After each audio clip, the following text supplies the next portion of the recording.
Men's Mental Health Month is a massive dog whistle and is the modern day equivalent of Jim Crow's laws.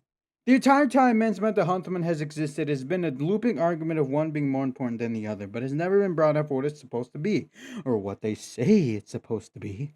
A month about mental health should be spreading awareness about mental health and encouraging people to seek help, or if somebody has a close relative or friend, just someone they know, and they're going through some shit, and they should check up on them to see how they're doing.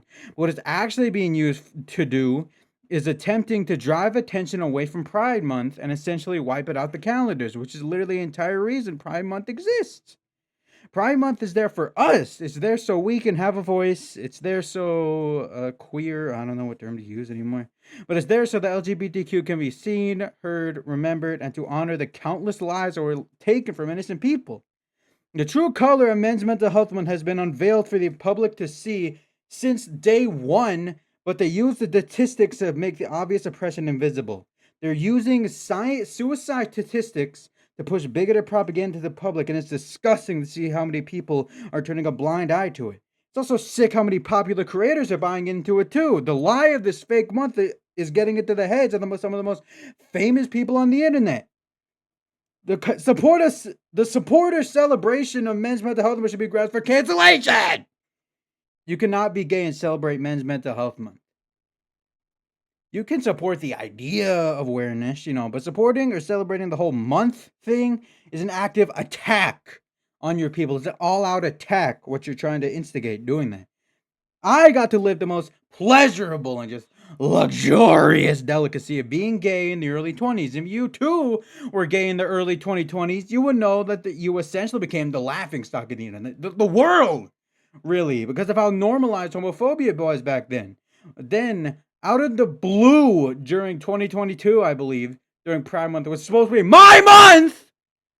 It's suddenly becoming active Call of Duty Warzone 2, best Warzone ever, because some people couldn't accept the fact I had my own month. And they created the devil's phenomenon of Men's Mental Health Month. It was, ugh, Jesus. It was five. Then all of a sudden, it was five. And, oh my God.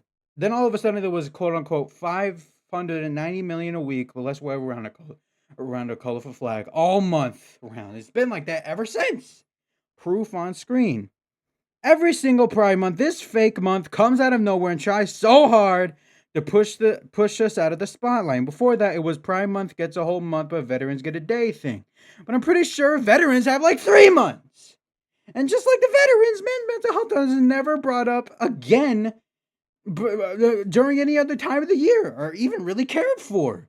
But as soon as the gay people get what they want, suddenly it's all these statistics and whatnot.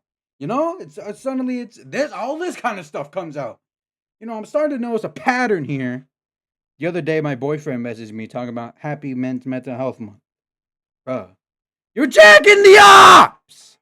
You're playing their game. How do you not see this? How do none of you see what they're trying to do? It's become such a plague, and it's just so irritating and disgusting to me that they actually won and is becoming such a valid thing in society. The shit is not valid, bro.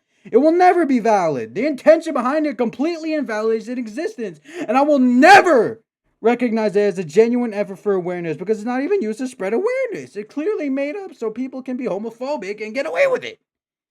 If you're in the LGBTQ and you believe these two can coexist, then you're just not gay enough. You ever cry on the bus think about how much you want to be with a man? You ever lay in bed and randomly think about sucking off a guy and getting bricked as fuck from it? You ever cry about the fact you can never cry to your lover because he lives a million miles away and never going to be able to see him for years?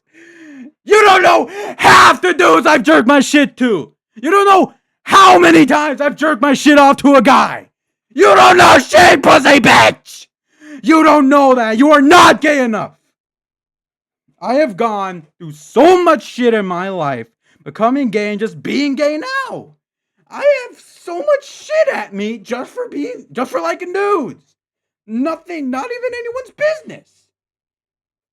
I even cannot count how many slurs have been thrown around at me. I tried to pass it off as a joke. I tried to do that with I don't know why, but I can't do that. I'm not gonna do that anymore. it is my word. Only I can say that, especially in this month. Ugh. There's way more work we have to do before we start sharing month and shit. In several countries, they would cut my head off for this shit. If it's not the government, then the people would do it. June is my month, my time to shine. Until people that LGBTQ stop being killed or imprisoned for just being liking dudes, they refuse to share my month with anyone. They want you to be straight so you can listen to the army and die for Israel. Think about it. You get with a girl, you act all nonchalant, you actually form feelings for a girl, but once you let your guard down and decide to do something romantic and affectionate, the bitch gets the ick. And she leaves you, which makes you depressed and listen to the army because you believe you have no purpose anymore because your girl left you and you get blown up by some drone piloted by an 11-year-old Iranian kid. So in order to avoid being drafted into the army, you have to become gay and form actual romantic and sexual attraction to men. Because think about it. You really got to think about this shit. A girl, like, wants fucking Balenciaga underwear. Wants Balenciaga fucking toilet paper. All the dude wants is a yard, hot Cheetos, and Fortnite. If you just need that 3 things, you'll die for you. A girl wants fucking Balenciaga eyelashes. I don't know. The fuck. When the goal. So, you need to quit dating girls who want Balenciaga, what's its nuts? Yeah, Balenciaga toilet paper, and when the goal is in front of you the whole time, and the goal is your homeboy you've known since kindergarten who would literally die for you. Start dating your homeboys! Anyways, that's the press conference and the end of the video. Thank you for watching, and I hope you take these words into account moving into the future. This is one of the shorter videos, but all my scripted videos are short. That's all I gotta say. I've been fucking out in the sun all day. And, yeah. I think, yeah, that's really all I gotta say. Shit's not valid, bro. It doesn't exist. None of it exists. It is not real. You need to learn that, people. That's all I gotta say. Yeah, thanks for watching.